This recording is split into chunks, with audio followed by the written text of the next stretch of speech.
খবর নিয়ে ক্যালকাটা ডায়ালগস থেকে মনোজ দাস। একটি ঘটনা গতকাল 3 তারিখ ভোর রাতের বা শেষ রাতের একটি ঘটনা সারা বিশ্বে একেবারে যাকে বলে একটা কূটনৈতিক জগতে, রাজনীতির জগতে একটা পারমাণবিক বিস্ফোরণ ঘটিয়ে দিয়েছে। পারমাণবিক বিস্ফোরণ। কেন পারমাণবিক বিস্ফোরণ বলছি? কারণ আপনারা জানেন পারমাণবিক বিস্ফোরণ প্রথম হয় সেটা দ্বিতীয় বিশ্বযুদ্ধের সময়। আপনারা জানেন হিরোশিমা এবং নাগাসাকিতে জাপানে পারমাণবিক বিস্ফোরণ ঘটেছিল।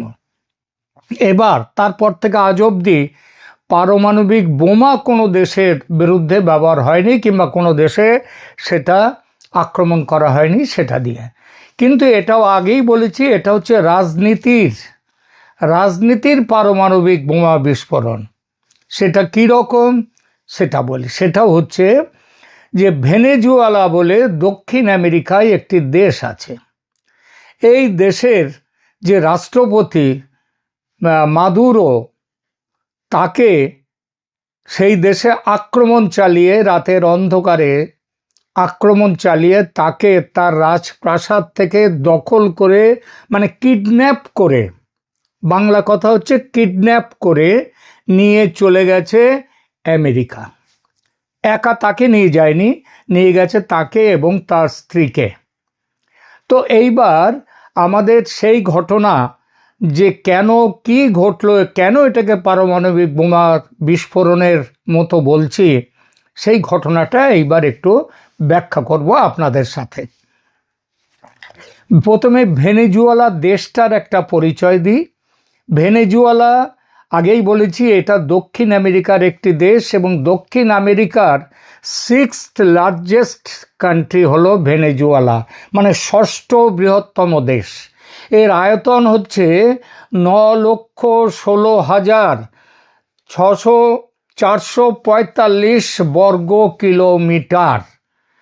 এটা আয়তনে একটু সহজ হিসেব করে বুঝিয়ে দিই। বাংলাদেশের মোট আয়তন হচ্ছে 1,48,460 বর্গ কিলোমিটার, আর ভেনেজুয়েলার আয়তন 9,16,445 বর্গ কিলোমিটার। অর্থাৎ আয়তনে ভেনেজুয়েলা বাংলাদেশের 6 গুণ বড় একটা দেশ। এইবার এখানে কার সেই প্রেসিডেন্ট, কাকে নিয়ে যাওয়া হয়েছিল, কাকে নিয়ে গেছে আমেরিকা কিডন্যাপ করে? তার নাম হচ্ছে নিকোলাস মাদুরো। নিকোলাস মাদুরো 2013 সালের এপ্রিল মাস থেকে ওই দেশটার প্রেসিডেন্ট। তার পূর্বসূরি ছিলেন কি বিখ্যাত মানুষ হুগো চ্যাভেজ। তার মৃত্যুর পরে তিনি ক্ষমতায় আসেন। মাদুরো 2013 সালে নির্বাচনের মাধ্যমে ক্ষমতায় এলেও সেটা কিন্তু সঠিক নির্বাচন ছিল।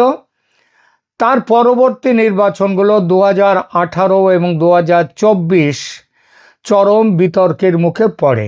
বিতর্ক তুলেছিল কারা? আমেরিকা তুলেছিল মুখ্যত। বিশেষ করে 2024 সালের জুলাই মাসের নির্বাচনে ও দেশের বিরোধী দলগুলো এবং আন্তর্জাতিক পর্যবেক্ষকরা ওই নির্বাচনে ব্যাপক কারচুপির অভিযোগ তোলেন, এবং তখন থেকেই যুক্তরাষ্ট্র বা আমেরিকা এই সরকারকে ভাঙার চেষ্টা করছে এবং তাকে, মাদুরোকে প্রেসিডেন্ট হিসেবে স্বীকৃতি দিতে অস্বীকার করেছে। অনেকটা বাংলাদেশের শেখ হাসিনা সরকারের সাথে কি মিল খুঁজে পাচ্ছেন? এইবার দেখুন, শেখ হাসিনাকে সেখানে তার বিরোধিতা করলেও তাকে সরাসরি আক্রমণ করে যেভাবে মাদুরোকে তুলে নিয়ে গেছে ভেনেজুয়েলার প্রেসিডেন্টকে আমেরিকা, সেটা করতে সাহস পায়নি। এই জন্যে, আর তখন তো প্রেসিডেন্ট ট্রাম্প তো তখনও ক্ষমতায় ছিলেন না, তিনি ক্ষমতা থাকলে হয়তো সেটাও করে ফেলতেন, কিন্তু সেটা তিনি করেননি। কারণ তখন বাইডেন ছিলেন ক্ষমতায়, ডেমোক্র্যাটরা, তারা ট্রাম্পের মতো এই দ্বিতীয় বিশ্বযুদ্ধের পর এমন একটা ঘটনা ঘটিয়েছেন ট্রাম্প, এমন ঘটনা ঘটাবার সাহস, ক্ষমতা, ইচ্ছা তাদের কিছুটা রাজনীতি অন্তত বাধা দিত। যাই হোক, তার জন্য শেখ হাসিনা ক্ষমতাচ্যুত হয়েছেন, কিন্তু তিনি অন্তত চলে আসতে পেরেছেন ভারতে। ভারত তার পাশে ছিল। আমেরিকার সঙ্গে এই যে ভেনেজুয়েলার দ্বন্দ্বটা, এটা দীর্ঘদিনের। এটা দ্বন্দ্বের মূলে কি আছে? মূলে ওই সমাজতন্ত্র বনাম পুঁজিবাদ ওগুলো পুরনো কথা, ওগুলো নিয়ে আমেরিকাও এখন মাথা ঘামায় না। আর ওই সমাজতন্ত্র নিয়ে যেসব দেশ বলে তারা সমাজতন্ত্রের দেশ, তারাও সমাজতন্ত্র নিয়ে মাথা ঘামায় না। ওটা একটা জব্বা পড়তে হয়, আলখাল্লা পড়তে হয়। সেই আলখাল্লার মতো আমেরিকা পুঁজিবাদ, আর অন্য কয়েকটা দেশ তারা আবার বলে তারা সমাজবাদ, তারা কমিউনিস্ট কান্ট্রি বলে নিজেদেরকে। তো সমাজতন্ত্র বনাম পুঁজিবাদের লড়াই নয়, আসল লড়াইটা হচ্ছে তেলের সম্পদ। ভেনেজুয়েলায় বিশ্বের বৃহত্তম তেলের মজুত রয়েছে, বিশ্বের বৃহত্তম, ওই আরব দেশগুলোর থেকেও অনেক বেশি। তার পরিমাণ কত? 300 বিলিয়ন ব্যারেল, 300 বিলিয়ন ব্যারেল। আর ডোনাল্ড ট্রাম্পের বক্তব্য কি? ডোনাল্ড ট্রাম্পের বক্তব্য হচ্ছে ভেনেজুয়েলার যে তেল, ওর মালিক আসলে আমেরিকা। কেন আমেরিকা? তেলটা কি আমেরিকার যে জায়গা, অবস্থান, আমেরিকা দেশের মধ্যে কোনো জায়গায়? তা নয়। তার দাবি হচ্ছে ডোনাল্ড ট্রাম্পের যে ভেনেজুয়েলার যে তেল, ওটা আবিষ্কার হয়েছে, এবং সেটা আবিষ্কার এবং উত্তোলন শুরু হয়েছিল আমেরিকার মেধা এবং পরিশ্রমে। অর্থাৎ আমেরিকা ওটা আবিষ্কার করেছিল, প্রথম খুঁজে পায়, তারপর আমেরিকা তার পাইপলাইন বসিয়ে সেগুলোকে তোলার ব্যবস্থা করেছিল। অতএব ওর মালিক হচ্ছে আমেরিকা। সেটা ভেনেজুয়েলার মধ্যে থাকলেও তার মালিক আমেরিকা। এবং আমেরিকার ট্রাম্প বলছে যে ভেনেজুয়েলা তাদের নিজেদের যে দেশ, সেই দেশ থেকে যে তেল তুলছে, সেই তেল আসলে চুরি করছে ভেনেজুয়েলা। তার মতে মার্কিন কোম্পানিগুলো ভেনেজুয়েলার তেল উত্তোলনের দায়িত্ব নিলে সেটা নাকি বিশ্বের পক্ষে ভালো। আমার দেশের তেল আমি কাকে বিক্রি করব, কে তুলবে, সে দায়িত্ব তো আমার। কিন্তু আমেরিকার কথা হচ্ছে না, ওর তেল আমি তুলব, তুলে আমি বিক্রি করব, আমি ব্যবসা করব, সারা পৃথিবীর লোক খুশি থাকবে। এই হচ্ছে আমেরিকার বক্তব্য। আর মাদুরোর বিরুদ্ধে আর কি অভিযোগ? এটা তো সরাসরি, এটা বললেও অনেকেই আবার উল্টো কথা বলতে পারেন, কি তাহলে আমেরিকার সম্পদ তো তাহলে অন্য যে কেউ নিয়ে নিতে পারে। সুতরাং তিনি আর একটা অভিযোগ তুলেছেন, সেটা হচ্ছে মাদুরোর যে প্রশাসন, সেটা নাকি মাদক পাচার, যেটাকে বলা হয় নার্কো টেররিজম, সেই দুর্নীতির সঙ্গে যুক্ত। মাদক পাচার পৃথিবীর সব দেশেই কম বেশি চলে, তবে সেখানে সরকার যে জড়িত থাকে তা নয়। খুব সামান্য কিছু দেশে সরকারি পৃষ্ঠপোষকতায় মাদক পাচার চলে বটে, যেমন পাকিস্তান রয়েছে, যেমন আফগানিস্তান, যেমন আরও কিছু আরব দেশেরও মধ্যে রয়েছে এইসব ব্যাপার। তবে ভেনেজুয়েলা সেই দলে আছে, এর কোনো প্রমাণ আজ অবধি আমেরিকা দিতে পারেনি। আসল উদ্দেশ্য ঢেকে রাখার একটা ক্যামুফ্লেজ, বা সেটা হচ্ছে এটা হচ্ছে ওই মাদক পাচারের গল্পটা হচ্ছে একটা ক্যামুফ্লেজ আমেরিকার তেল দখল করার জন্যে। আসল উদ্দেশ্য ভেনেজুয়েলার তেলের সম্পদকে দখলে নেওয়া। আর এই উদ্দেশ্যে আমেরিকা কি করেছে? আমেরিকা করেছে, গতকাল 3রা জানুয়ারি ভোর রাতে আমেরিকা প্রেসিডেন্ট নিকোলাস মাদুরোকে আটক করেছে। আটক বলবো না, এটা আটক নয়, এটা কিডন্যাপ করে নিয়ে চলে এসছে। কিসের জোরে? একটা অত্যন্ত নাটকীয় এবং আমেরিকার সামরিক শক্তি নির্ভর ছিল সেইটা। ঘটনাটা ঘটেছে আগেই বলেছি গতকাল ৩রা জানুয়ারি ২০২৬ শনিবার ভোর রাতে। স্থানীয় সময় আনুমানিক রাত ২টোর দিকে এই অভিযান শুরু হয়। নিকোলাস মাদুরো এবং তার স্ত্রী সিলিয়া ফ্লোরেস, মানে আচ্ছা বলুন তো, মাদুরোকে নয় গ্রেপ্তার করলো, নিয়ে এলো, আটক করলো, তার বউকে, তার স্ত্রীকে কেন নিয়ে আসা হলো? তার স্ত্রীকে কেন নিয়ে আসা হলো? নিয়ে আসা হলো একটাই কারণ, আমেরিকা মনে করেছে, তাই নিয়ে আসা হলো। তা সেখানে তাদেরকে কোথায়? ভেনেজুয়েলার যে রাজধানী কারাকাস, সেই কারাকাসের চারদিকে পাহাড় দিয়ে ঘেরা একটা অঞ্চল, এলাকা বড়, অত্যন্ত, তার মধ্যে অত্যন্ত সুরক্ষিত একটি সামরিক কমপ্লেক্সের ভেতরে। এই কমপ্লেক্সের নাম হচ্ছে ফুয়ের্তো টিউনা। সেখানে হচ্ছে প্রেসিডেন্টের বাসভবন। এটা ভেনেজুয়েলার প্রধান সামরিক ঘাঁটি হিসেবে পরিচিত। কিভাবে এই অভিযান পরিচালিত হয়? মার্কিন প্রশাসন এই অভিযানের নাম দিয়েছিল অপারেশন অ্যাবসলিউট রিজলভ। এটি ছিল জল, স্থল এবং আকাশপথ এই তিনটে রাস্তা মিলিয়ে একটা হামলা। অভিযান শুরু হওয়ার সঙ্গে সঙ্গে মার্কিন বিমান বাহিনী ভেনেজুয়েলার রাজধানী ক্যারাকাস সমেত বিভিন্ন সামরিক অবস্থানে প্রায় ১৫০টি যুদ্ধ বিমান নিয়ে ব্যাপক বিমান হামলা চালায়। এর উদ্দেশ্য ছিল ভেনেজুয়েলার বিমান প্রতিরক্ষা ব্যবস্থা এবং যোগাযোগ ব্যবস্থা অচল করে দেয়া। আপনারা অনেকেই শুনেছেন আমেরিকার ডেল্টা ফোর্সের কথা। এটা হচ্ছে আমেরিকার এই ধরনের অভিযানের সবথেকে বড় কাজ করে এই ডেল্টা ফোর্স। যখন ওসামা বিন লাদেনকে পাকিস্তান থেকে ধরে নিয়ে গিয়েছিল আমেরিকা রাতে অভিযান চালিয়ে, সেটাও করেছিল এই ডেল্টা ফোর্স। আকাশপথের হামলার আড়ালে মার্কিন সেনাবাহিনীর সব থেকে চৌকস ইউনিট এই ডেল্টা ফোর্সের সদস্যরা হেলিকপ্টার থেকে দড়ি বেয়ে মাদুরোর বাসভবনে নামে।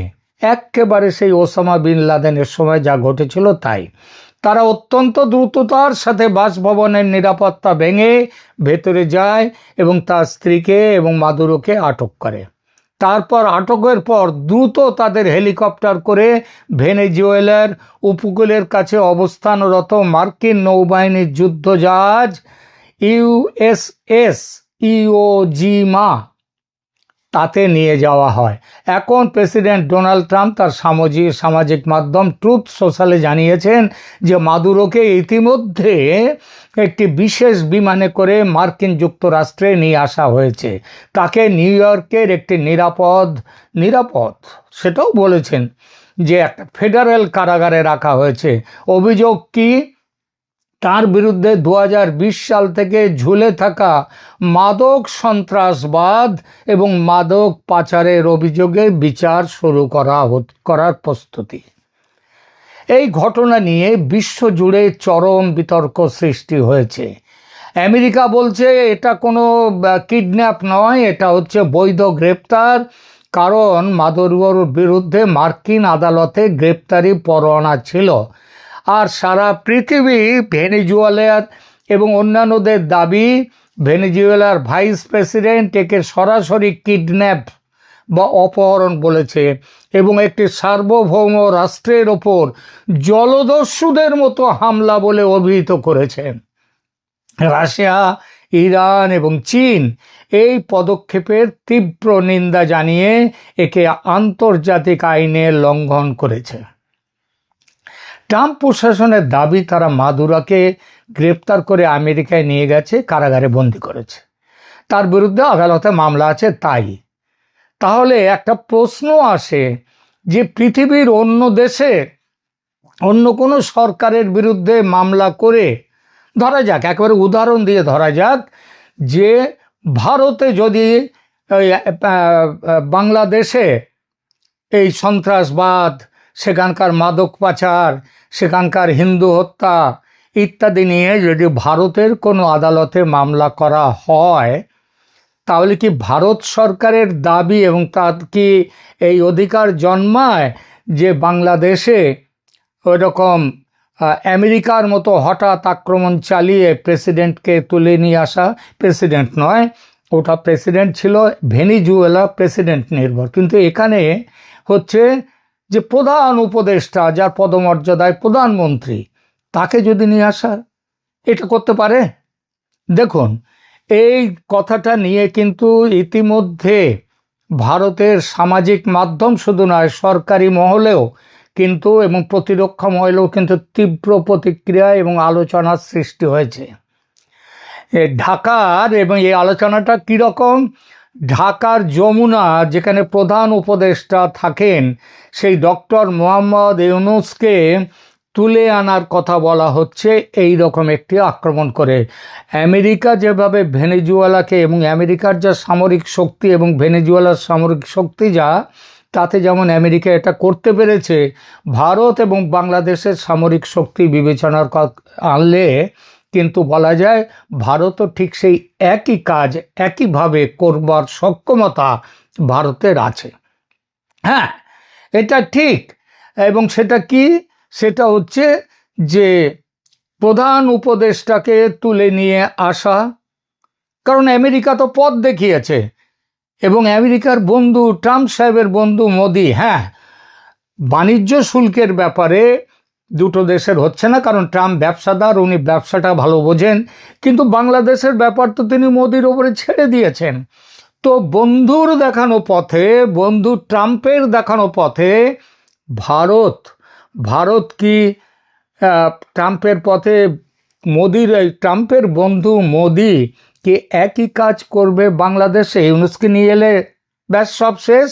এবং তখন তো নিয়ে আসা মানে, যেমন ট্রাম্প বলেছেন যে ট্রাম্প যে শুধু ভেনিজুয়েলার প্রেসিডেন্টকে তুলে এনেই কাজটা শেষ করেছেন তা নয়, তার সেনা, তার সমস্ত কিছু ভেনিজুয়েলার মধ্যে, তার সেনা ইত্যাদি, তারা ভেনিজুয়েলাতে অলরেডি ঘাঁটি গেড়েছে এবং বলেছে ভেনিজুয়েলার পরিস্থিতি স্বাভাবিক না করে তারা আসবে না।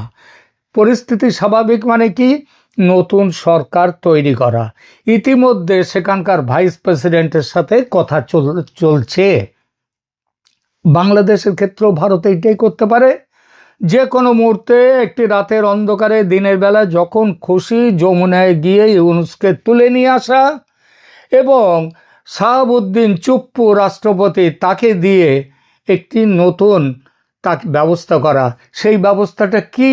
সেই ব্যবস্থা শেখ হাসিনাও ফিরে যেতে পারেন, গিয়ে ক্ষমতা নিতে পারেন, কারণ চারদিকে তো সেখানে বাংলাদেশে ভারতীয় সেনার দখলে তখন থাকবে। সুতরাং বাংলাদেশটাকেই তো তৈরি করে দিয়েছে ভারত, ওখানে শুধু তেল কিনে তেল তৈরি করেছে, তেলটা খুঁজে দিয়েছে বলে যদি তার উপর আমেরিকার দখল জন্মায়, তো বাংলাদেশকে তৈরি করবার জন্য বাংলাদেশের উপরে তো ভারতের দখল থাকেই, ভারতের অধিকার থাকেই। তো হ্যাঁ, একটা সার্বভৌম রাষ্ট্রের রাষ্ট্রপ্রধানকে এইভাবে বলপূর্বক তুলে নিয়ে আসা বা সেখানে কিডন্যাপ করা, এগুলো জাতিসংঘের চার্টারে বিরোধী। গুলি মারুন জাতিসংঘের চার্টারে। জাতিসংঘ কোন কাজটা করছে আজকাল? কোনো কাজ করছে? এই যে বাংলাদেশে শেখ হাসিনার সরকারের পতন হয়েছে, সেই কাজটা, সেটা তো ওই জাতিসংঘ তো তার মূল গায়েন, ওই তো গেয়েছে। ওই যে ভলকার তুর্ক, তিনি তো ওয়াকারুজ্জামান সেনাপ্রধানকে দিয়ে শাসিয়েছিলেন, খবরদার যদি বিক্ষোভকারীদের ওপর গুলি চালাও তাহলে আমরা কিন্তু তোমাদের সৈন্য আর নেব না, বাংলাদেশের সেনা ফেরত যাবে, ভয় দেখিয়েছিলেন। আর ওয়াকার তো ছিলেনই সেই দলে, ভয় দেখান আর না দেখান তিনি তো ওটা করতেনই। সুতরাং বাংলাদেশ ভারতের সম্পর্ক, ঐতিহাসিক, কূটনীতিক, এসব সব কিছু বলার পরেও একটাই কথা হচ্ছে যে ভারত কিন্তু সত্যি করে এই গরমে মানে আমেরিকা যা করেছে ভেনিজুয়েলাতে, এই গরমে ভারতও কিন্তু একটা কিছু ভাবছে এবং খুব কি বলবো, খুব সিরিয়াসলি ভাবছে।